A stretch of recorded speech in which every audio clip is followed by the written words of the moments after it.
SpaceX is ramping up Starship version 3. How long until we see first tests? 3 Starship pads are in active construction, 1 has just passed a major milestone. What will SpaceX use 3 Starships per day for? Something even SpaceX fans largely don't know about. Fast launches first SpaceStation demonstrator, India launches a massive satellite into orbit, and China is copying Starship. My name is Felix, welcome to What About It. Let's dive right in. Starship updates. Let's start this week at Starbase, where SpaceX is ramping up version 3 Starships. Later on, I'll show you some massive progress at Cape Canaveral. We're about to get 2 operational pads with number 3 close behind. Honestly, Starbase's Pad 1 is really hard to watch right now. On one side, we're seeing the destruction of the old OLM that brought us so many incredible moments, and on the other side, I can't see this thing disappear fast enough. It makes me schizophrenic. Progress here can only be called extremely fast. Typical SpaceX speed. Where 3 weeks ago there was a launch here, it now resembles a junkyard more and more. SpaceX has begun to empty the OLM ring. They've been busy cutting and ripping panels and parts out. The goal is to free up space for what's to come, very likely an almost clone of what we see them build at Pad 2. In RGV Aerial Photography's latest images, you can see what this is going to be. If we superimpose the pad that will be built here onto the spot where the original OLM currently is, it becomes clear that this infrastructure will need more than just a new pad. The exhaust path will directly go where the current tank farm for Pad 1 is located. So all that's in this zone needs to be removed. And you can already see it happening at a massive scale. Subcoolers, pumps, pipes, all is being ripped out at a blistering pace. I wouldn't be surprised if the Pad 1 Starship OLM is gone within the next 2 weeks. After that, we'll see them dig a large hole and start pouring concrete for the new and massively upgraded 2nd generation Starship pad. We can already see this if we move to the other side of the launch pad facility. Pad 2 has been making massive progress since I last reported on it. I expect full-scale tests to start within the next few weeks. Those will tell how fast we're going to see Flight 12 take off from here. Are the new designs sound? Does everything work as intended? Does the much more complex deluge system of Pad 2 work the way it should? All those questions might be answered before we celebrate Christmas. One still missing major component is the ship quick disconnect arm for the new Mechazilla. It can be found at Sanchez, and SpaceX teams are all hands on deck on finishing it in time. After all, it needs to be installed soon. Recent progress focuses largely on plumbing. Hydraulic lines and cryo-fuel lines are being installed at a rapid pace, and everything is looking great. And why does it need to be installed fast? You can take a look at that through Lab Padre Space's camera. While everyone was watching Gigabay construction, something sneaky happened behind the scenery. This is Ship 39's LOX section, and it's just casually moving into Megabay 2 in the background. The first V3 Starship is continuing to grow. This happened on November 1st. It is likely already stacked. In the current Starship design, the LOX, or liquid oxygen main tank, sits directly under the payload bay and on top of the methane tank and the aft section, including the engines. Stacking-wise, Ship 39 is now halfway done. Time-wise, it should be much further along. There are usually around 2 weeks between LOX tank stacking and a Starship rolling out for its first cryo-proof testing. With the first version 3 ship, this should take a bit longer, but not much. SpaceX knows how to stack a Starship very fast. My current prediction is a rollout for first cryoproofing before the end of November, straight to Massey's yes please. To make this process even faster in the future, SpaceX is working on the Gigabay. Let's compare RGV Aerial's latest flyover with the one just before that. We went from 2 cranes erected to 3. We went from 13 columns erected to 37. A lot more beams have been delivered. A 4th crane is already lying on the ground ready to go up. This base will expand to a full building in no time despite its truly massive size. And that's not the only place where SpaceX is actively working on expanding on all fronts. One of my personal most anticipated Starship developments right now is this. It is SpaceX's leased Pad 39A, the same place where Saturn V rockets launched to the moon for Apollo.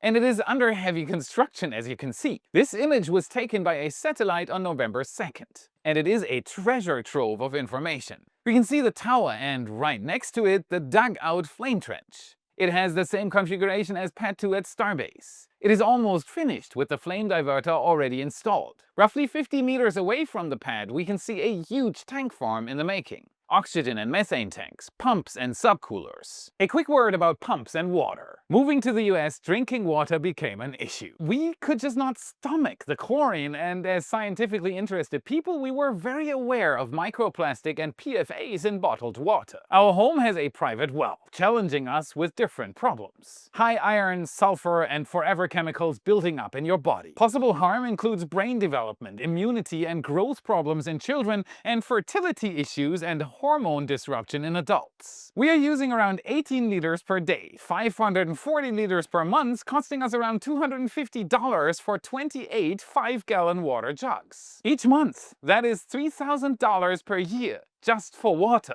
After hours of research, I found the solution: Cove Pure. It's a 4-stage reverse osmosis system removing up to 99.9% of harmful contaminants, including lead, arsenic, PFAs, even pharmaceutical residues. And it only costs $50 every 3 to 6 months for a new set of filters. Give me a second, the savings are around $2,750 per year. And let me add that it uses partly the same filtration tech as on the ISS. It has become central for us, used for drinking, cooking, freshly brewed tea or cocoa. Trust what you drink and save with this special holiday offer. It also is a perfect gift. Go to covepure.com/whataboutit to get $250 off. That's covepure.com/whataboutit. Alright, clean water, back to Pad 39A. The construction efforts extend to the other side of the Falcon infrastructure as well. Left of the pad are staging areas for equipment and more work tents. At this point, SpaceX is utilizing almost the entire available space at Pad 39A for this upgrade.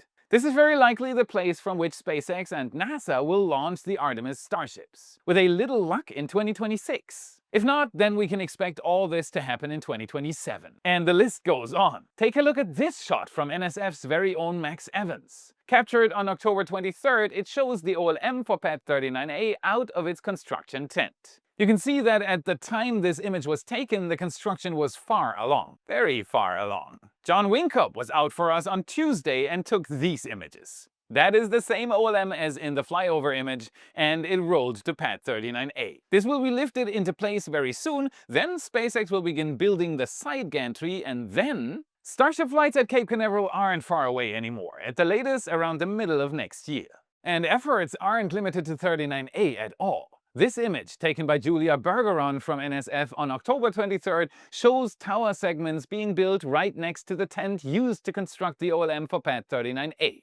There are two options for where this tower could go. It may be installed at Slick 37, which is currently being repurposed for SpaceX Starship launches. In another one of Harry Stranger's satellite images from November 2nd, we can see the current state of this pad. The old infrastructure has largely been removed. Terrain grading is being performed. SpaceX has already teased the layout of this new Starship pad, and it will receive at least 2 towers, maybe even 4. The reason for a possible total of 4 towers is a new rule from the Space Force. Any rocket launched needs to land at the same pad. That makes catch-only towers a very desirable alternative. Give Harry Stranger a follow on X for his efforts and maybe even a Patreon donation. Add Harry__Stranger, that is 2 underscores. Thank you, Harry. SpaceX is pushing harder than ever before. At least 3 new Starship pads are under active construction, version 3 Starships are about to perform first tests, and the push for mass production through SpaceX's Gigabay is in full swing as well. Starship launches in 2026 will not be the same as they were this year or in 2024. We can expect numerous new firsts for the industry and many more launches, considering that we're looking at 3 pads instead of 1. But then, what will SpaceX launch with all those rockets? Still just Starlink?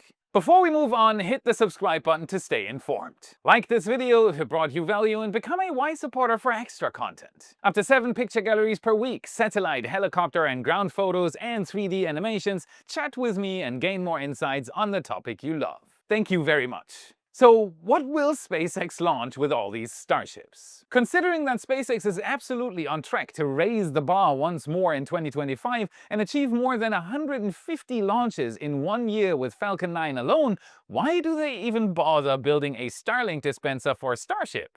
Think outside the box. When looking at SpaceX activity, always think outside the box. Obviously, one use case is the highly anticipated Mars colony, but that's just one aspect. In 2023, Gwynne Shotwell, vice president at SpaceX, mentioned 3 per day. I mean, 3 Starships manufactured per day. Wow!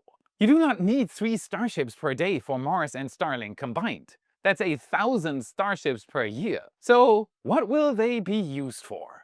Simple. Something that doesn't exist yet. An off-world economy. Musk has recently been very wordy about all this on X. I've said it for years and now we're getting first examples. Mass-producing satellites isn't just good for internet connections through Starlink. Musk mentions AI satellites in space and hardware on the moon. Solar farms as large as those here on Earth, providing power to massive data centers. Solar energy production in space. The list goes on. Let me introduce you to Philip Johnston, co-founder and CEO of StarCloud. Just 21 months after its founding, StarCloud already has a tech demonstrator in space. It was just recently launched on a SpaceX bandwagon mission and is now testing NVIDIA chips in space. And this is the animation for StarCloud, a 5 gigawatt data center in space. A 4-kilometer diameter solar farm to support it. Notice the delivery vehicle? What does this remind you of?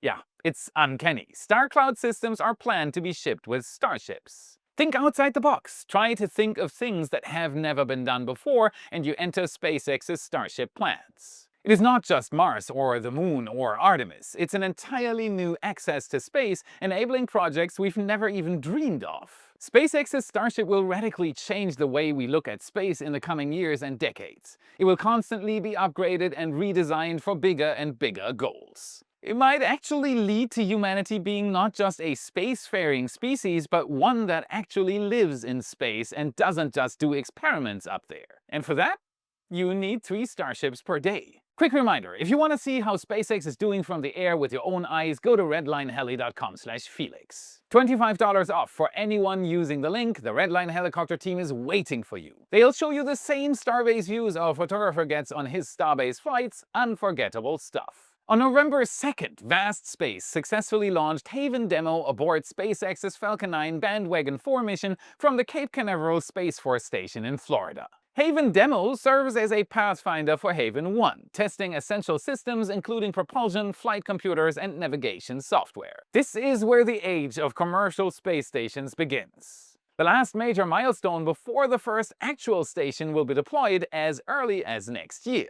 The Haven Demo mission achieved success shortly after deployment, with the spacecraft reaching stable sun pointing and capturing video of its solar array deployment while becoming power positive. Power positive, such a nice word. Obviously, the work for this 515-kilogram satellite is far from over. It's expected to operate for 6 months in orbit. During this time, it will gather crucial data, improving the development of Vast's ambitious space station program. Vast is racing to launch the first commercial space station as NASA prepares to decommission the International Space Station around the year 2030. Demonstrating operational and technical capabilities now could position the company favorably for NASA's commercial LEO Destinations Phase 2 contract, expected to be announced in 2026. And they know it. If Haven 1 gets off the ground as planned in the second quarter of 2026, it could be a massive milestone, potentially being the first independent private space station ever.